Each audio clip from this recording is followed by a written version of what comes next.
প্রিয়, ইসলাম প্রিয় আল্লাহ পাক রব্বুল আলামিনের আশিকিন, জাকিরিন, মুহিব্বিন, মুসলিহিন, মুমিনিন, মুরব্বিয়ানে আওয়াম,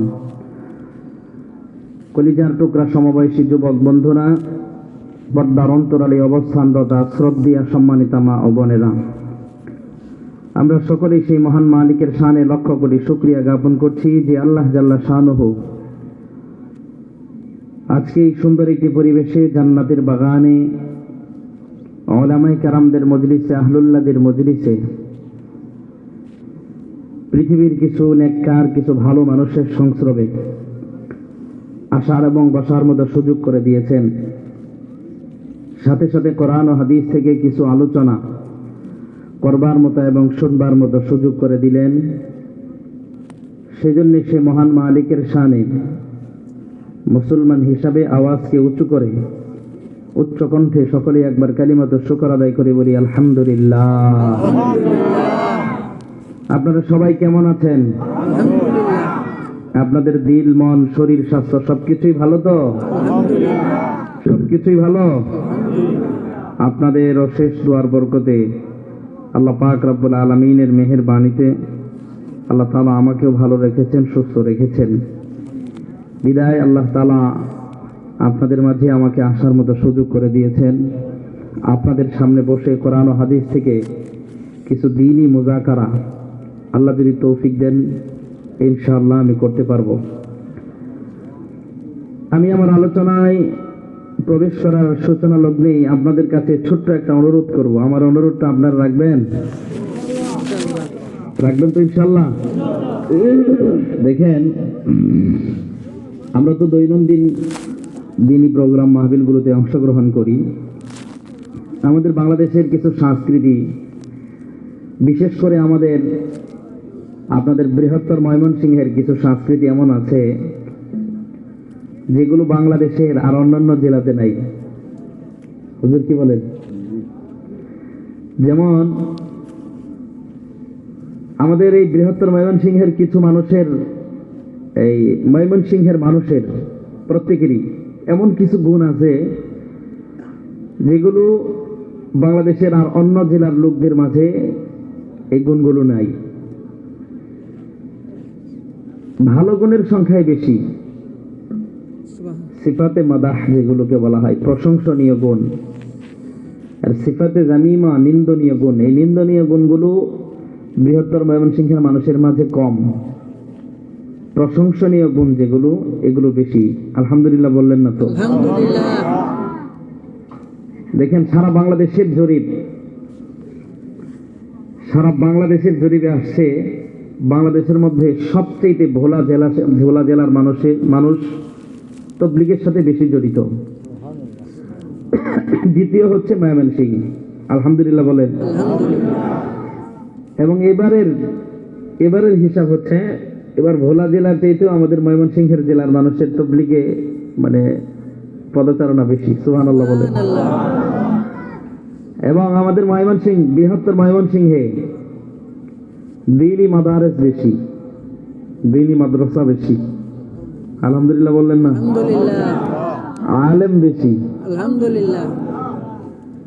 ফুলপুর তারাকান্দাতে যদি আপনারা যান, ফুলপুর তারাকান্দায় এমন কিছু গ্রাম আছে, গ্রামের লোকজন রিক্সা চালায়, তারপরেও সে কোরআনের হাফেজ। এগুলো কি ভালো লাগার গুণ না? এগুলো শুনলেও তো ভালো লাগে। কি বলেন?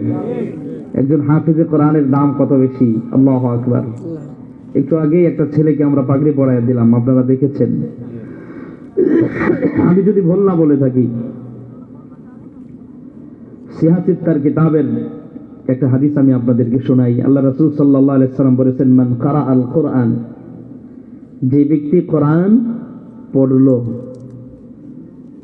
আল্লাহর হাবিব সাল্লাল্লাহু আলাইহি ওয়াসাল্লাম বলতেছেন যে মান কারা আল কোরআন, যে ব্যক্তি কোরআন পড়লো, ওয়া আমিলা বিমা ফিহি, কোরআনের মধ্যে যা কিছু আছে সবগুলো নিজের ব্যক্তি জীবন, পারিবারিক জীবন, সামাজিক জীবন, রাষ্ট্রীয় জীবনে বাস্তবায়ন করার চেষ্টা করলো।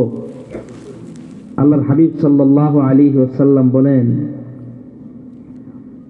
উলবিসা তাজান ইয়াউমাল কিয়ামা ওয়ালিদাইহি।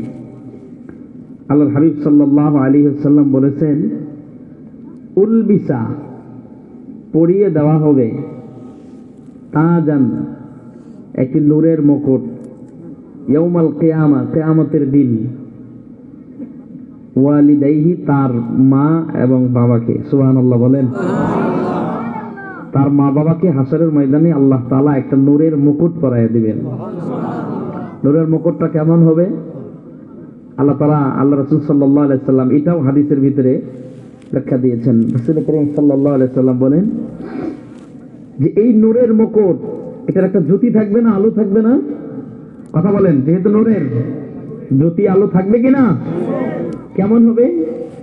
আল্লাহর হাবিব সাল্লাল্লাহু আলাইহি সাল্লাম বলেন যে যাউহু আহসানু মিন যাউইশ শামসি। সুবহানাল্লাহ বলেন। মানে এটার কিরণ, এটার আলো এত বেশি প্রখর হবে, এত বেশি হবে, সূর্যের আলোর চেয়েও তার কিরণটা, তার আলোটা বেশি হবে। সুবহানাল্লাহ বলেন। মানে এই নূরের মুকুটের সামনে, তার নূরের সামনে সূর্যের আলোর কোনো কি নাই। বাংলা ভাষায় বলেন বেল নাই। বাংলা ভাষায় কি বলেন? বেল নাই। এমন একটা দামি নূরের মুকুট আল্লাহ তাআলা পরায় দিবেন। হাসরবাসী সবাই এই লোকটাকে দেখেই চিনে ফেলবে যে এই লোকটার সন্তান হাফিজে কোরআন। সুবহানাল্লাহ বলে। এই জন্য ভাই, একটা ছেলে যদি কারো হাফিজে কোরআন হয়, আপনি দুনিয়াতে কিচ্ছু পেলেন না, আপনার একটা ছেলেকে আপনি হাফিজে কোরআন বানাইতে পারলেন, আমি মনে করি বর্তমান পৃথিবীতে আসমানের নিচে জমিনের উপরে আপনার চাইতে ভালো বাবা আর কেউ নাই। দুনিয়া দিয়ে কয়দিন আপনি কি করবেন? দুনিয়া দিয়ে বলেন না, দুনিয়া কয়দিন থাকবে আপনার হাতে, আমার হাতে? এই দুনিয়া আপনার সাথে আমার সাথে শুধু প্রতারণা না, আপনার আমার বাবার সাথে প্রতারণা করেছে, দাদার সাথে করেছে, দাদার বাপের সাথে প্রতারণা করেছে। দুনিয়া তো আমার সাথে প্রতারণা করবে, আপনার সাথে প্রতারণা করবে। সময় একটা দিন এমন আসবে, দুনিয়া আপনাকে আমাকে শুধু ধোঁকা দিয়ে দূরে সরে চলে যাবে না, দুনিয়া আপনাকে আমাকে এমন একটা পদাঘাত করবে, এমন একটা লাথি দিবে, এক লাথিতে সে আপনাকে আমাকে 3.5 হাত মাটির নিচে পাঠিয়ে দিবে। ঠিক বললাম না ভুল বললাম? যেদিন দুনিয়া আপনাকে আমাকে চিরবিদায় জানাবে, এই দুনিয়ার যত ধন দৌলত অর্থ করি, যা কিছু আছে দুনিয়ার ভিতরে, সবকিছুর মালিক যদি আমরাই হই, আমি নিজেই হই বা আপনি নিজেই হন, বলেন সেদিন কি এই পুরা দুনিয়ার ধন সম্পদের বিনিময়ে আপনি এই দুনিয়াতে আজরাইল